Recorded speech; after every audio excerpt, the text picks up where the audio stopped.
See the world by train. This time we'll take you through some of the most popular countries in Europe. We'll begin by traveling from London to Venice by the luxurious Orient Express. From Venice, Italy's railroads will take us through Florence and Rome to Milan.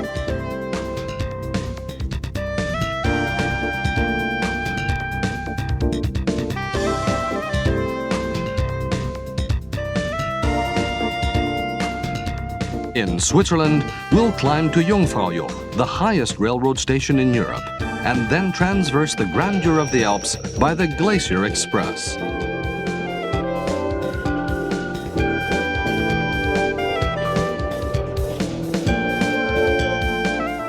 Finally, we'll travel from Switzerland to Paris, France, through Champagne.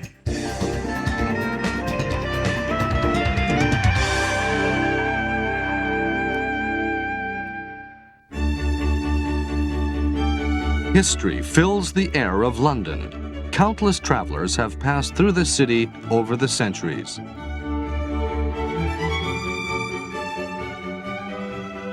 Many went through Victoria Station, which was built in the 19th century at the height of the British Empire. The Orient Express begins its journey here.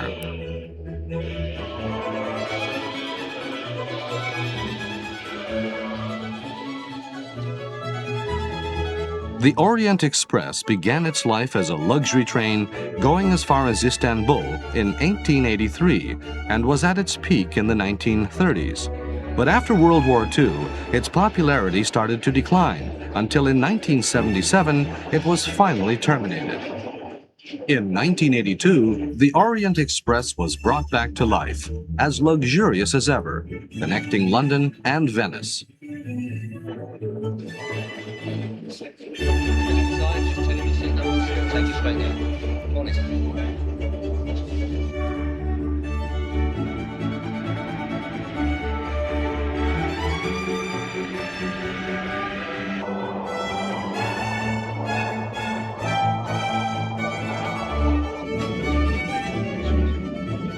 All the passenger cars of the Orient Express were made in its heyday in the 1920s and 30s.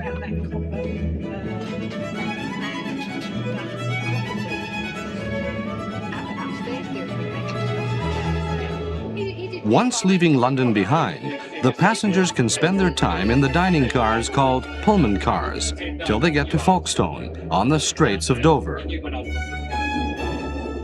The walls of the Pullman cars are decorated with beautiful parquetry.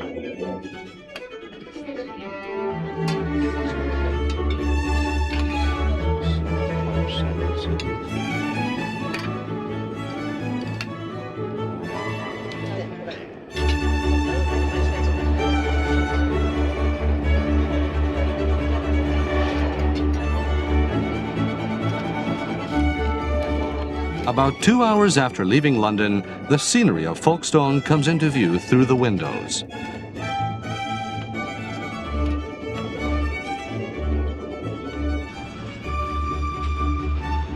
Folkestone. We have come to the edge of Great Britain.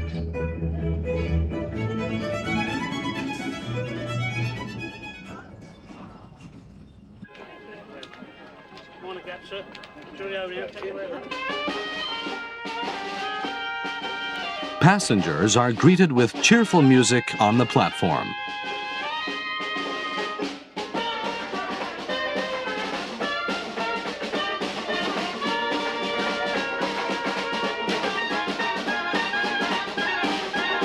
Now we cross the Straits of Dover.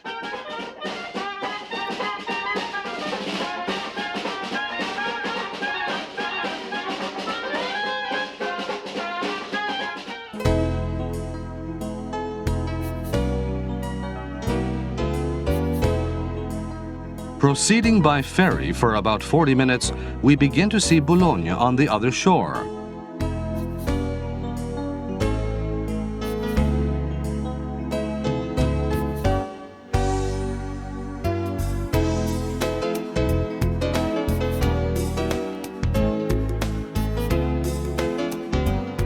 we are received by cars of Wagon-Lit, once a very popular international sleeper train.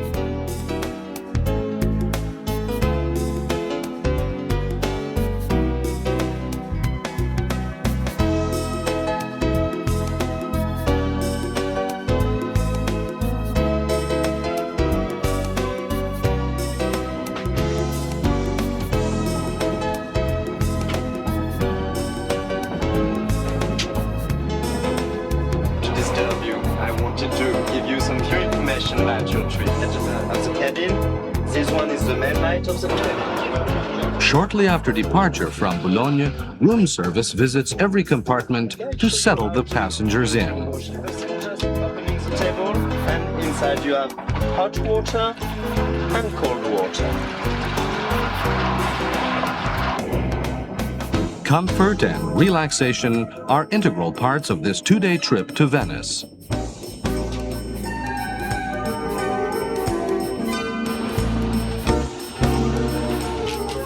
One thing highly anticipated by the passengers of the Orient Express is dinner prepared by French chefs. There is a good reason why 3 of its cars are dining cars. Each dining car has a different decor. This one uses lacquerware in the Oriental style. This one boasts of the style à la Côte d'Azur with René Lalique's glasswork.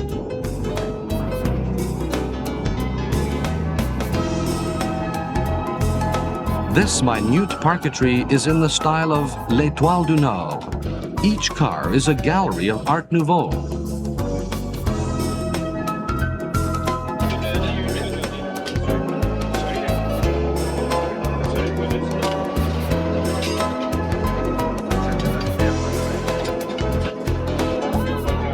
Dinner time. The dressed-up passengers add to the elegance of the decor.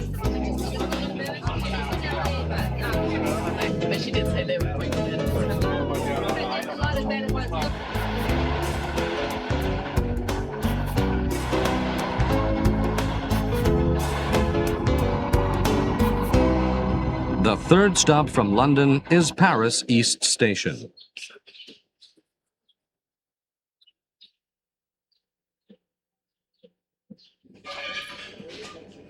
This is where the first Orient Express left for Istanbul in 1883. The Orient Express brings momentary elegance to the platform, just as it did more than 100 years ago.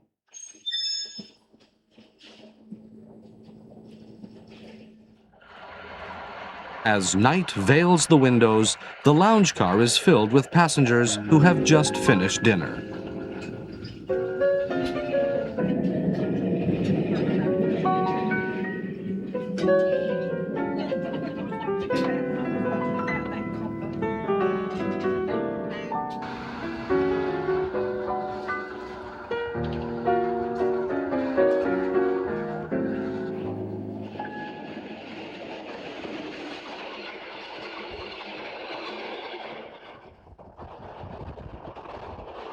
When the morning comes, the refreshing view outside the windows is now of Switzerland.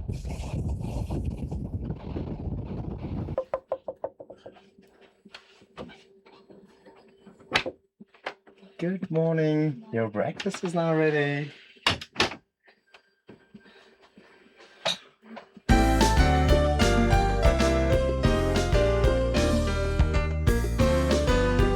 Lake Constance comes into view through the windows.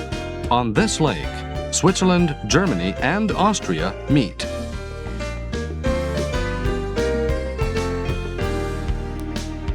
Buch Station, which looks directly up to the summits of the Alps, is located on the border of Switzerland and its small neighboring country, Liechtenstein.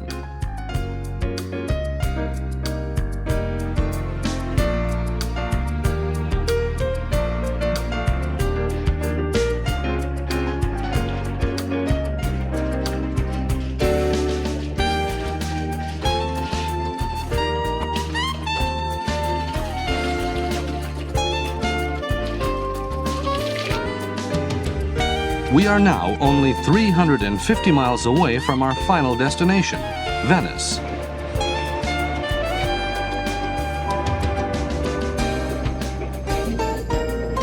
The Orient Express weaves through the Tyrolean valleys in Austria.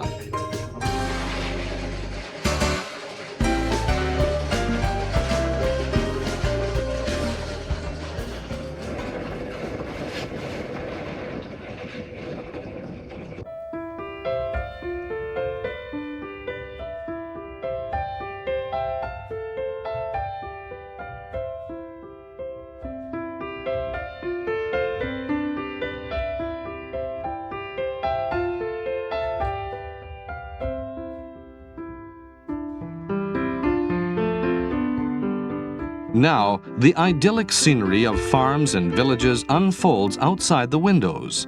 We have entered Italy.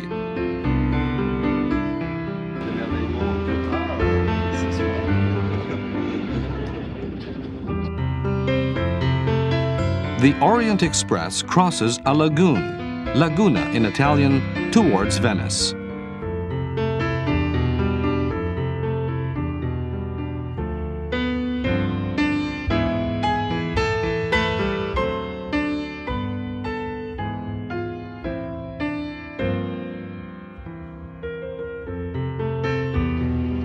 Santa Lucia Station in Venice. This is our final stop.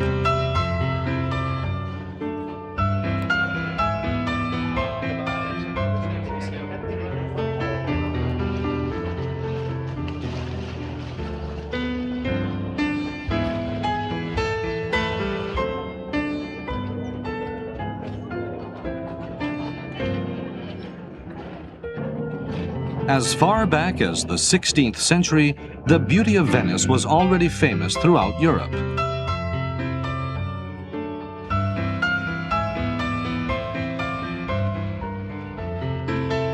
Passing through this sinking city on the water, one cannot help but imagine its glorious days in the past.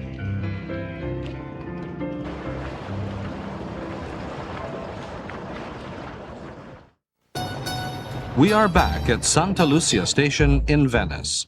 This is the starting point of our railroad journey through Italy.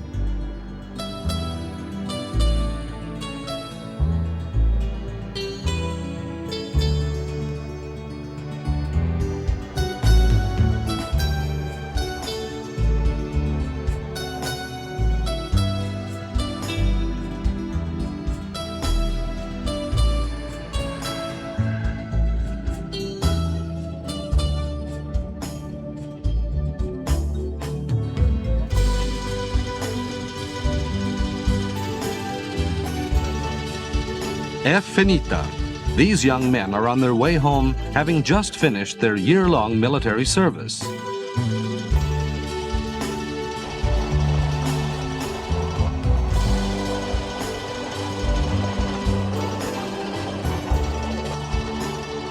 The train crosses the Po River and enters the state of Emilia-Romagna, where Bologna is located.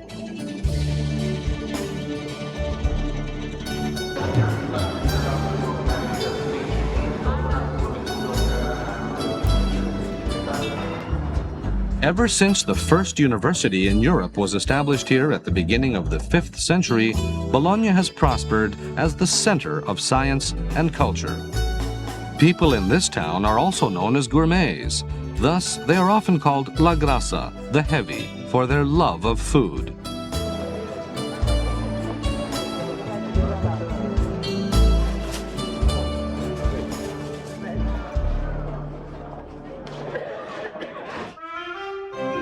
The train weaves through the mountains of the Apennines, which run along the length of central Italy.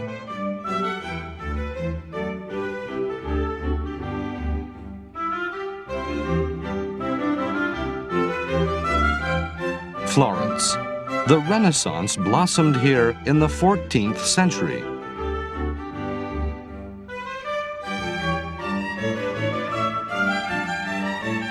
The Cathedral of Santa Maria, the symbol of Florence. 165 years were spent in erecting this building. The renowned Door of Paradise of the Baptistry. The stories from the Old Testament are depicted on these golden doors. Their luster seems only to become more profound with age.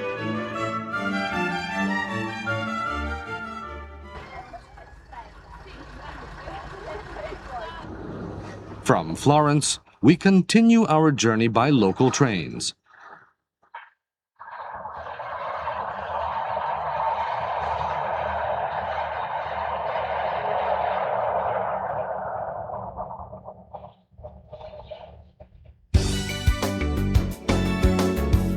Radda in Chianti. This name has a special resonance to the connoisseurs of wine.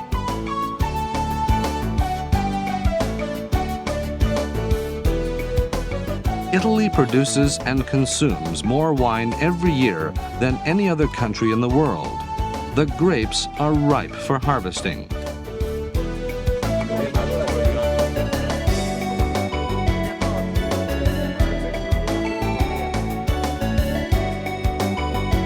It is said that the ancient Roman soldiers took grape plants along with their arms to the battlefields. And their descendants now. Well, what's more difficult than changing one's drinking habits?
We are arriving at Termini Station in Rome.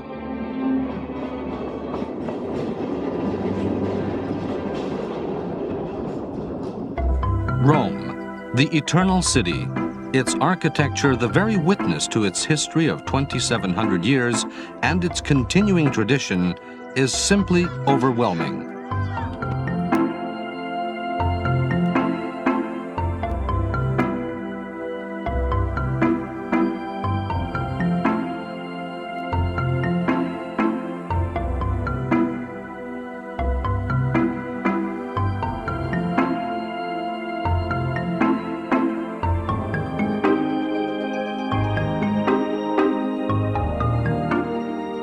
The Fountain of Trevi.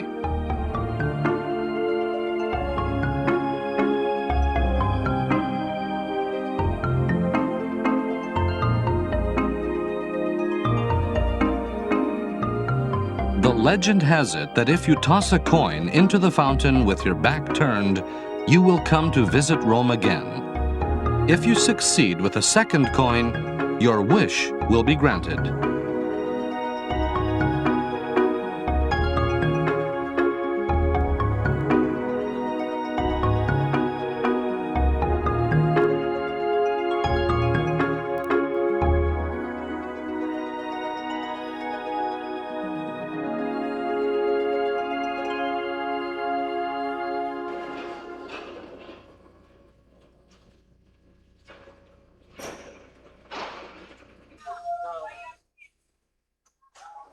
We leave this city of eternity behind and continue our railroad journey through Italy, heading north.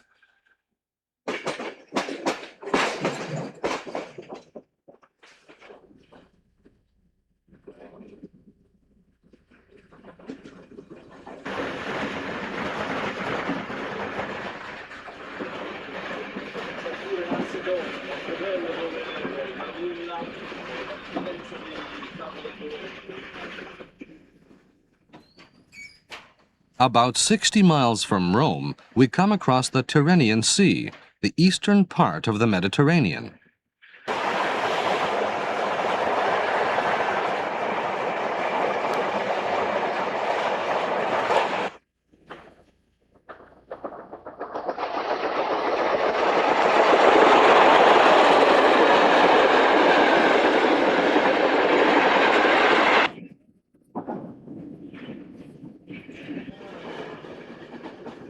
The train heads for Pisa.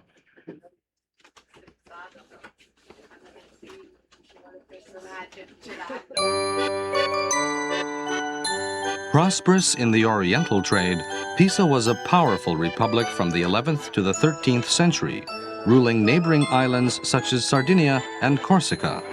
These structures in the plaza tell of its heyday. The famous Leaning Tower of Pisa is one of them. When it was completed in 1350, however, Pisa had long been defeated by Genoa, and what it was meant to symbolize no longer existed.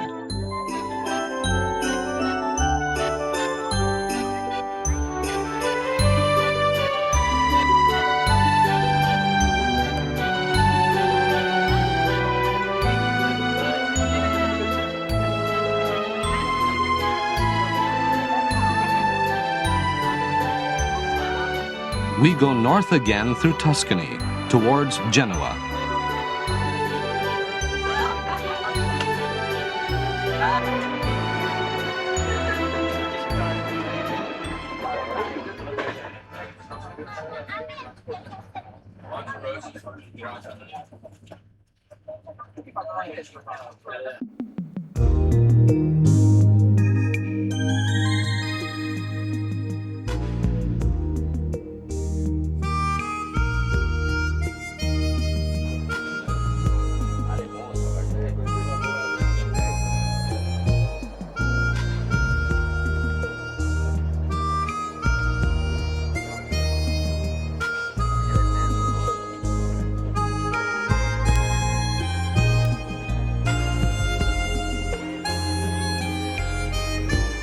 More than 300 miles north of Rome, the train now arrives at Principe Station in Genoa.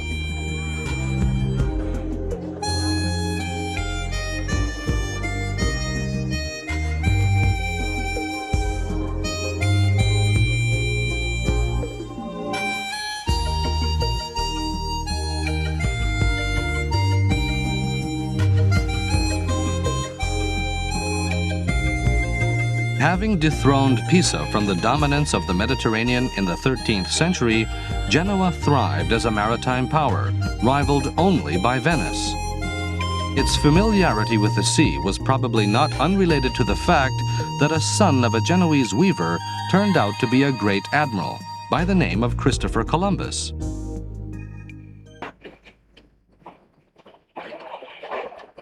Now we head for Milan.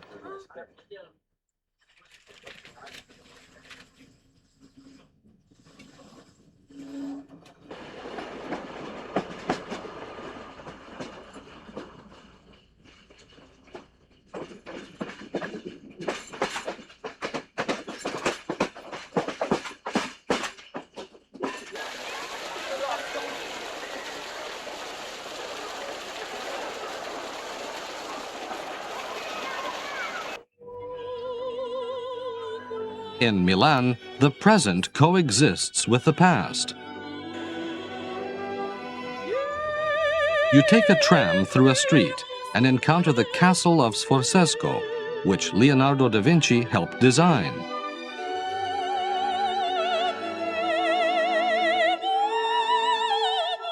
Inside the castle, Michelangelo's Pieta awaits you.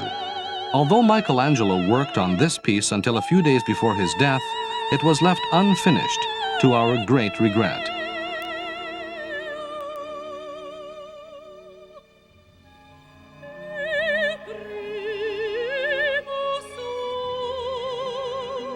Leaving Milan behind, the train now heads for Switzerland.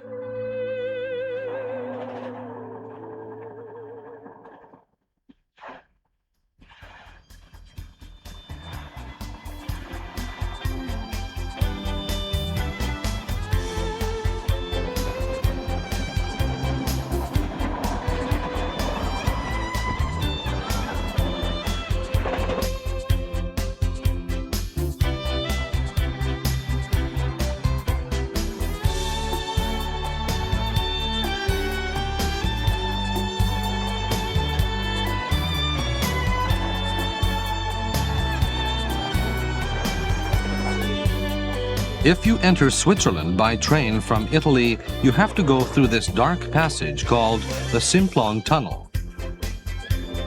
The Simplon Tunnel is 12.3 miles long, the longest in Europe. It takes about 10 minutes to get to the other side, which is Brieg, Switzerland.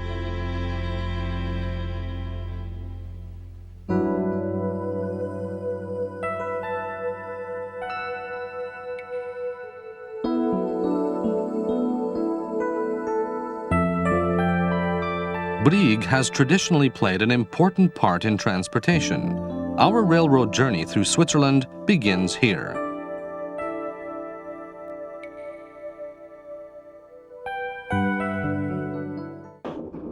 We leave Brieg and head for Interlaken.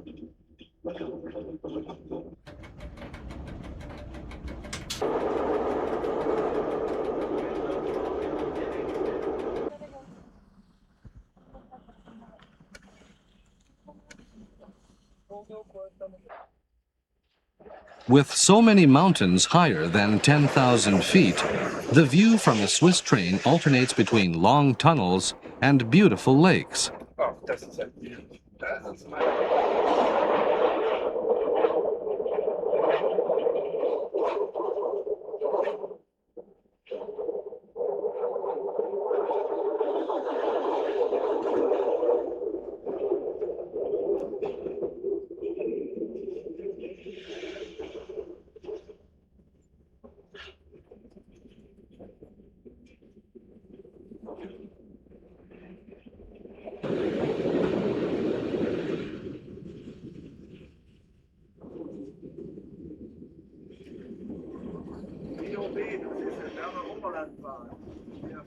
We have arrived at Interlaken Ost station.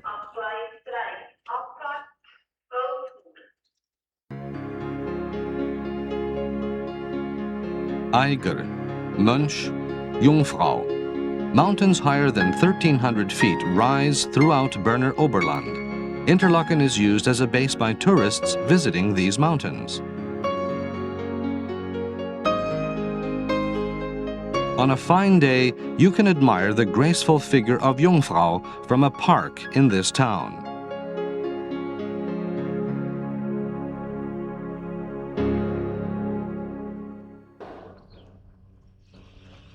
The trains that go up the mountains, as well as some of the international trains, pass through this station. It is always crowded with tourists who come to enjoy the Swiss Alps from all over the world.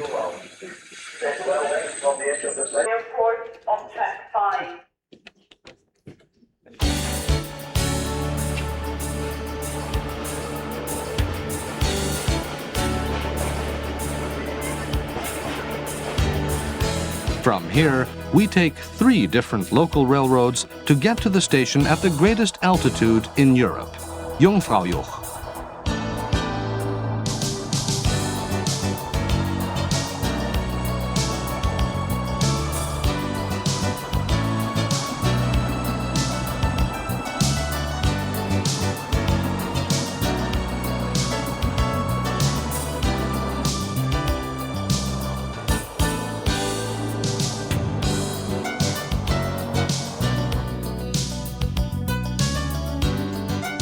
Having run through the woods for a while, the train comes by the Lütschina River. The melted glacial waters from the Alps flow in this lovely river.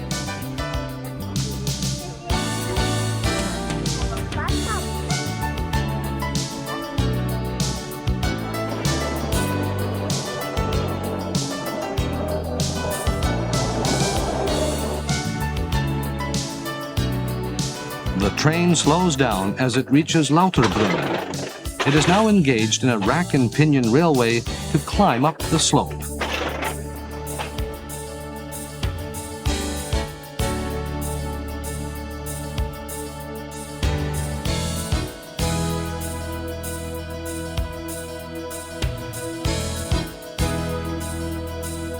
The town of Lauterbrunnen developed at the bottom of a deep valley, formed in the wake of moving glaciers.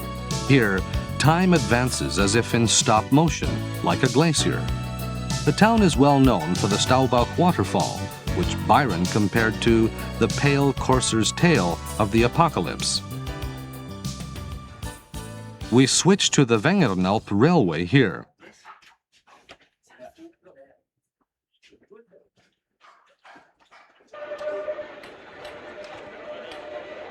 The Wengernalp Railway climbs farther up the mountainside. Its tracks are only 31 inches wide.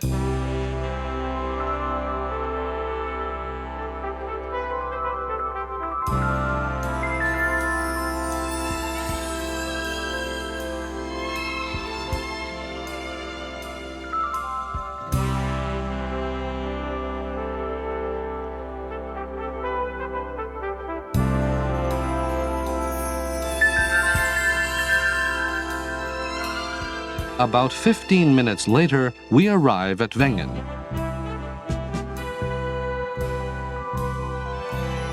Seen up close from the platform, the summit of Jungfrau appears all the more noble and graceful. Its name means Virgin Maid in German.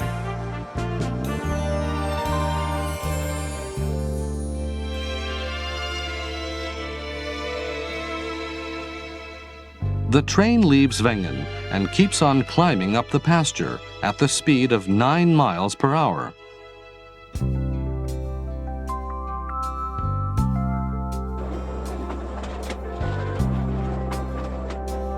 As we approach the altitude of 6,500 feet, the view outside the windows changes its color from green to white.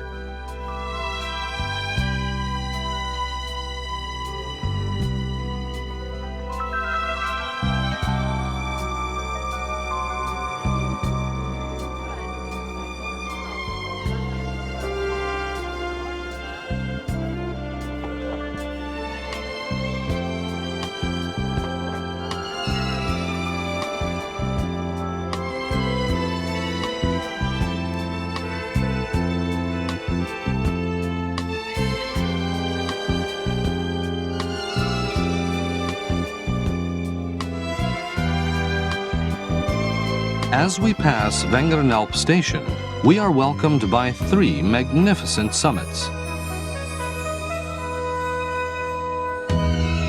Jungfrau,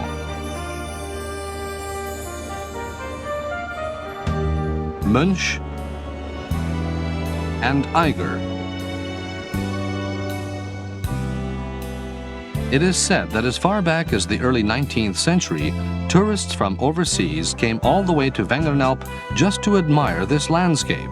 Of course, the only means of transportation they had back then were donkeys or their own feet.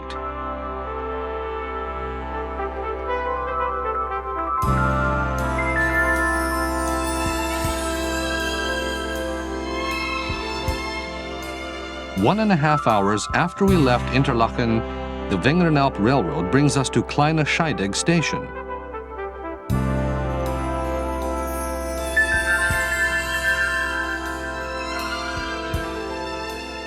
The altitude is now 6,762 feet above sea level.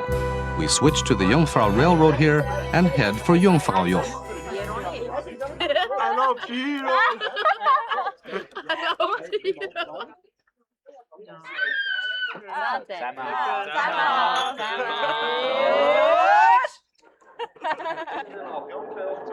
The train of the Jungfrau Railroad in red and yellow pulls into the platform. This is a very popular railroad, transporting as many as 700,000 passengers every year. Finally, we approach the Eternal Maiden, Jungfrau.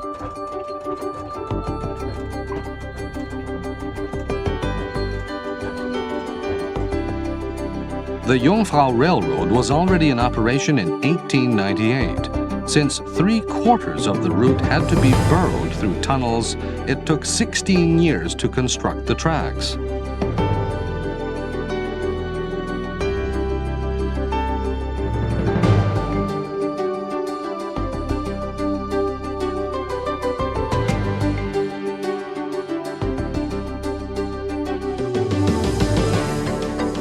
The slope is so steep here that while the train advances 4 yards, it gains 1 yard in altitude.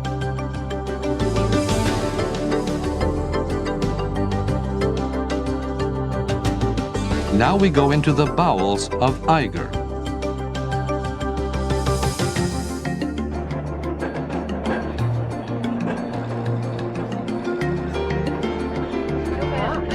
Mit der Musik?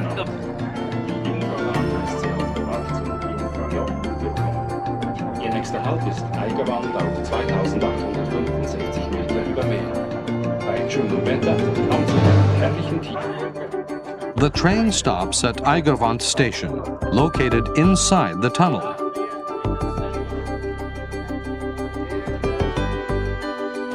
Eiger's legendary north wall is more than 7,500 feet of almost vertical rock and wasn't climbed during the winter season until 1961. From the windows drilled right into the north wall, you can look down on the landscape far below.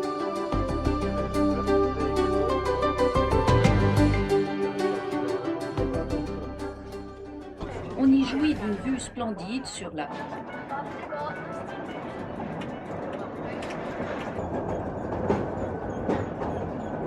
After ascending the mountainside for 2.5 hours from Interlaken, we arrive at the final stop, Jungfraujoch.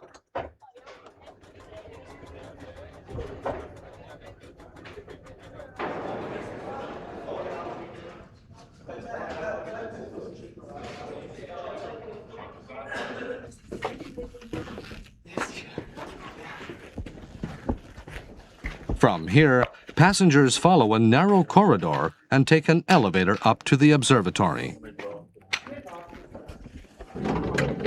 Wie schwer darf es sein?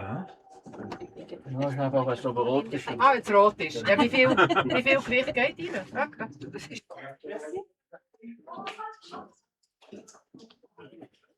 As soon as you get to the observatory, you find yourself looking down upon the snow-white world of the Swiss Alps all around you.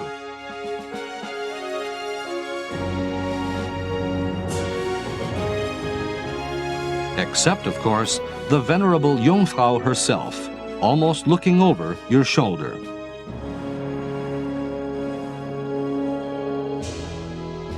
At an altitude of 11,332 feet above sea level, Jungfraujoch is the highest railroad station in Europe.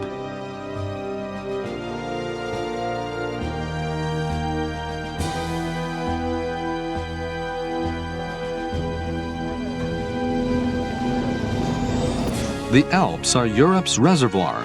The snow accumulated here melts and flows into the Rhine on the northern side and into the Rhone from the Aletsch Glacier on the southern side, providing important water sources for the European continent.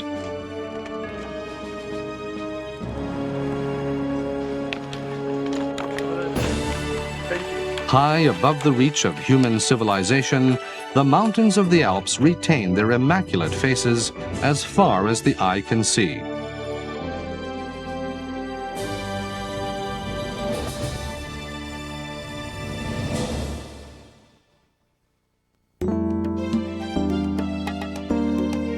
St. Moritz. Fresh air and abundant light attract tourists from all over the world to this famous Swiss resort.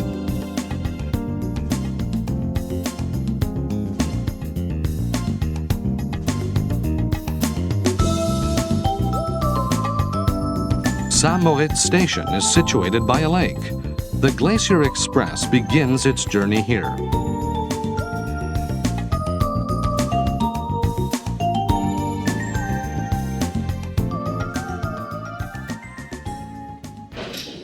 The Glacier Express was so named for its view of the glaciers of the Alps. Maschine defekt, also Störung.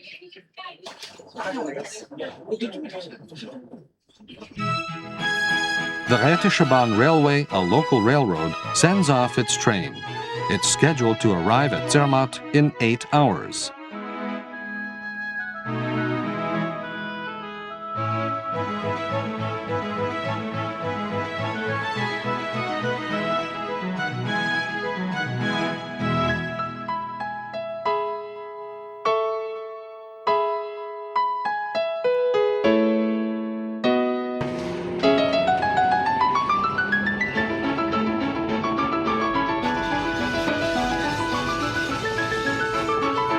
The Albula Tunnel traverses the Alps at an altitude of 5,971 feet.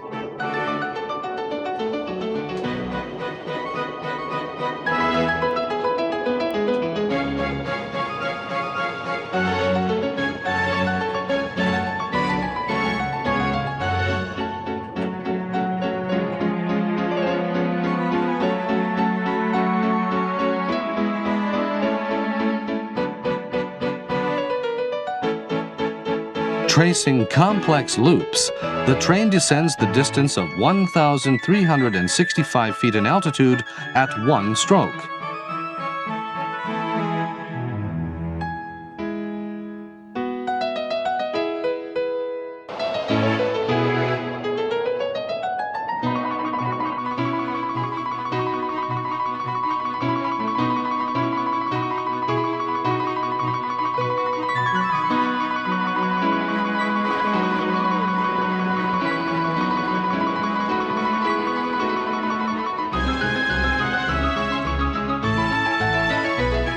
Emerging from a tunnel, the train now crosses the Landwasser Viaduct 213 feet in the air.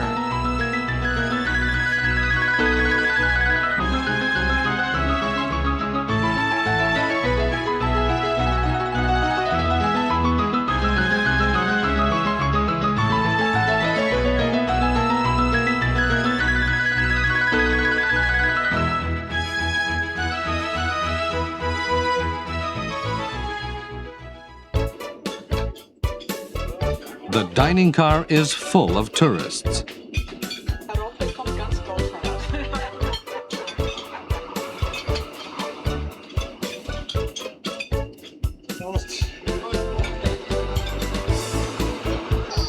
For this ever-slanting railroad, special wine glasses have been devised.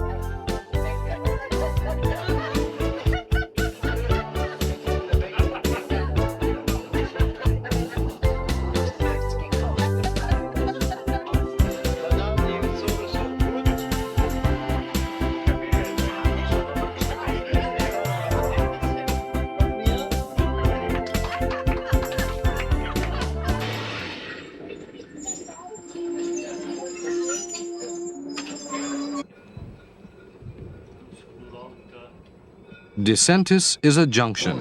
From here on, the train is driven by the engine of the Furka Oberalp Railroad.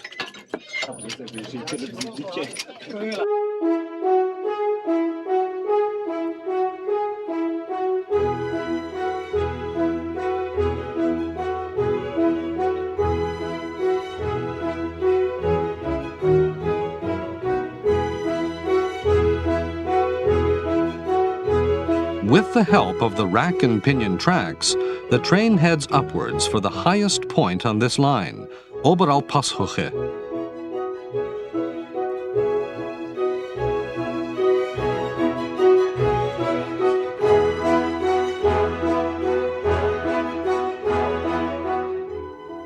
A beautiful lake adjoins Oberalp Passhöhe station.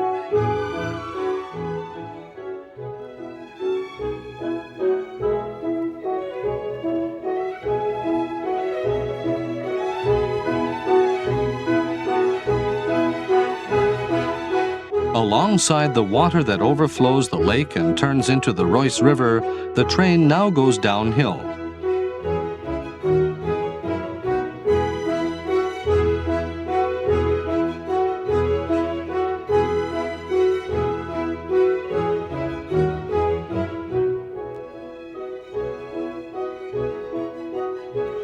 Andermatt, a town in the canton of Uri, has come into view. Andermatt has a long tradition as a stage on the Gotthard route.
Leaving Andermatt behind, the train goes through the new Furka tunnel and enters the canton of Valais.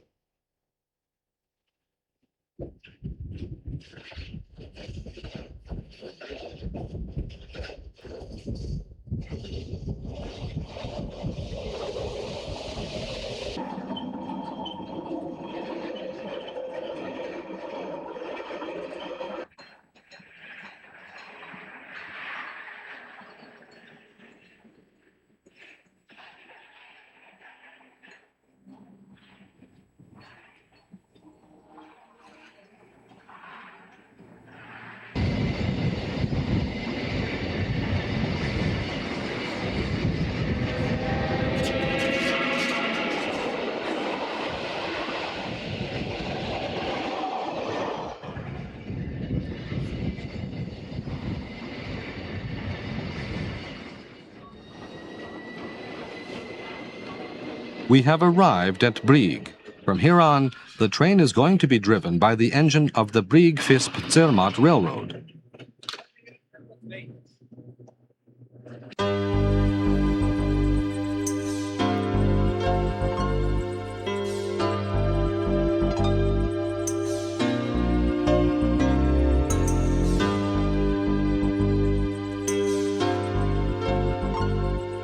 The Glacier Express climbs up to Zermatt in 1 hour, about 3,280 feet in altitude.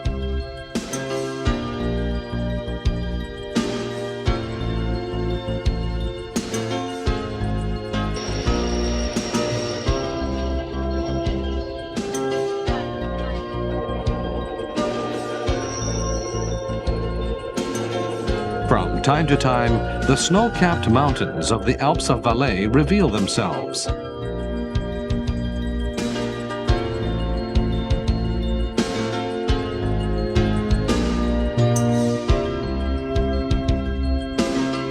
In the mostly green landscape, suddenly there appears a bare, rocky surface on the hillside. This is what remains of the landslide that struck the town of Randa in 1991. Far above, the Beas Glacier can be glimpsed.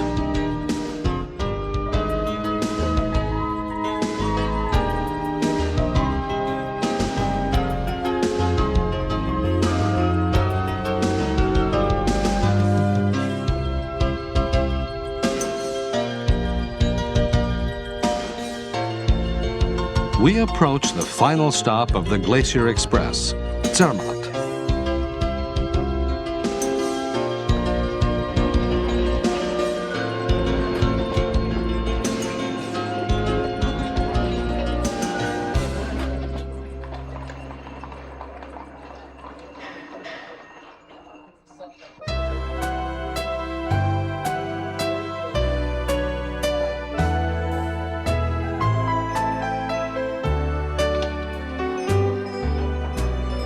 The history of this alpine resort, Zermatt, goes back to 1852. In that year, Alexander Zeiler, the founder of what is Hotel Monte Rosa today, was so impressed at the soaring Matterhorn that he opened an inn here, with as many as 3 rooms.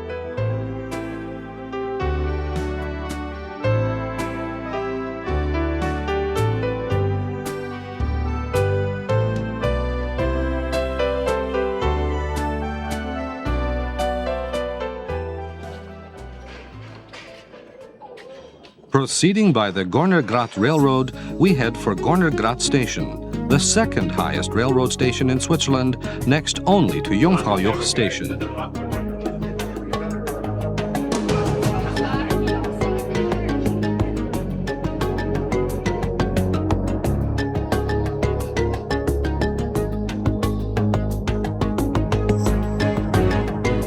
We are arriving at Gornergrat Station at an altitude of 10,138 feet above sea level. Surrounded by mountains more than 13,000 feet high and glaciers whose flow can only be measured by the year, this is a world of its own.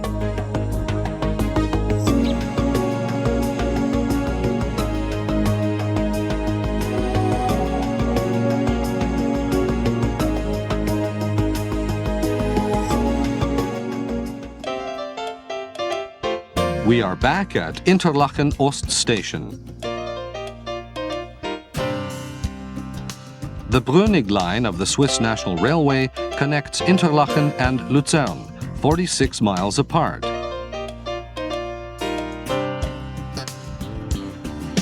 Our journey goes beyond Luzern and farther, through Basel to Paris, France.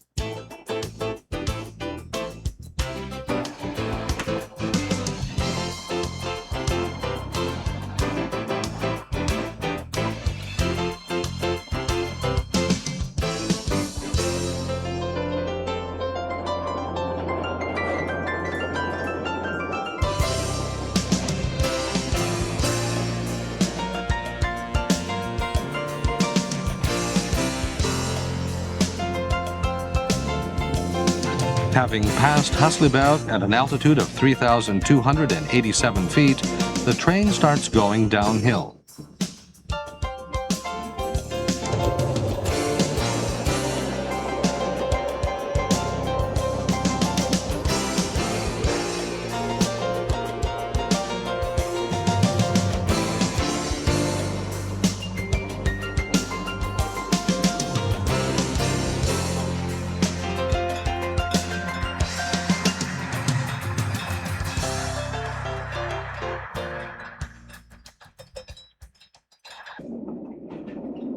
We are arriving at Luzern.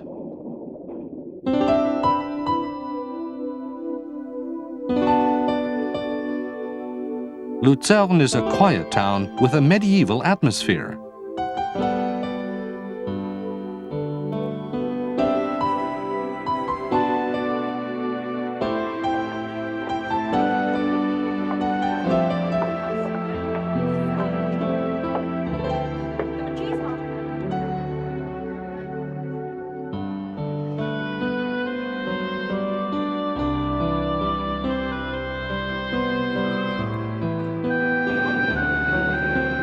Switching trains at Luzern, we continue on for Paris, France.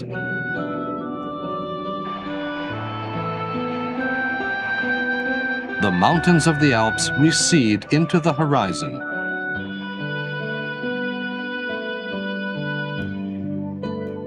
Soft light of the afternoon fills the car, enticing passengers into pleasant drowsiness.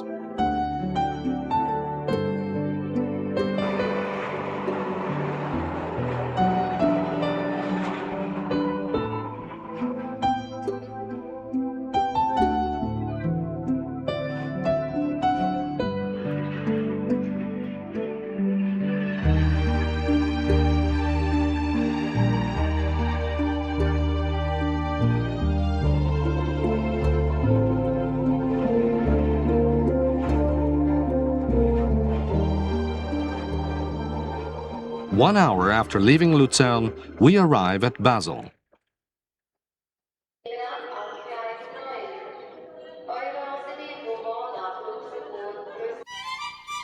Basel station is literally on the borderline. Even its platforms are divided into two countries. The other side of this line is France. Passengers go through customs before they board the French train.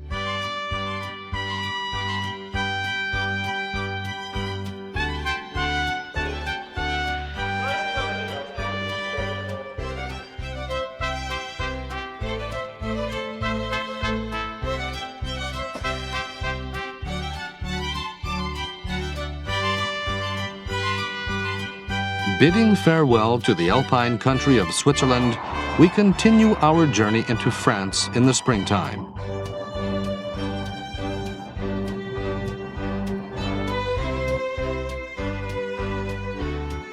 It's the end of April. The pastoral scenery of Alsace greets us with the yellow of rape flowers.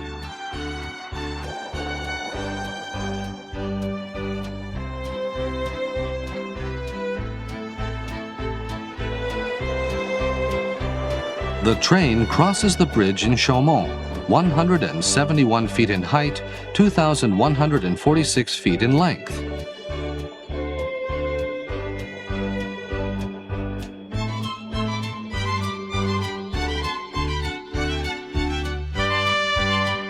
Troyes in Champagne, France. the outskirts of Troyes are home for champagne.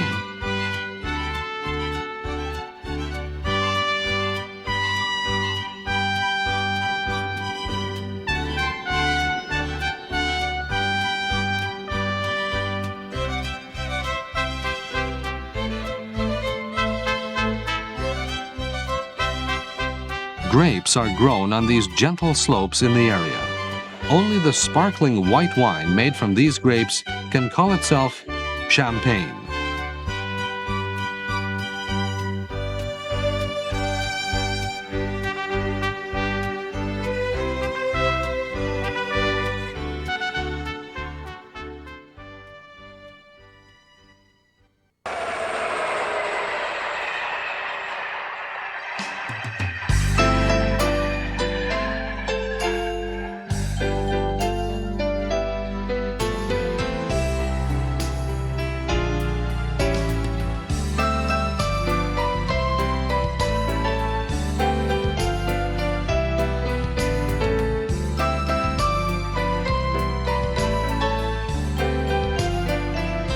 The final stop of our European journey is here, Paris East Station.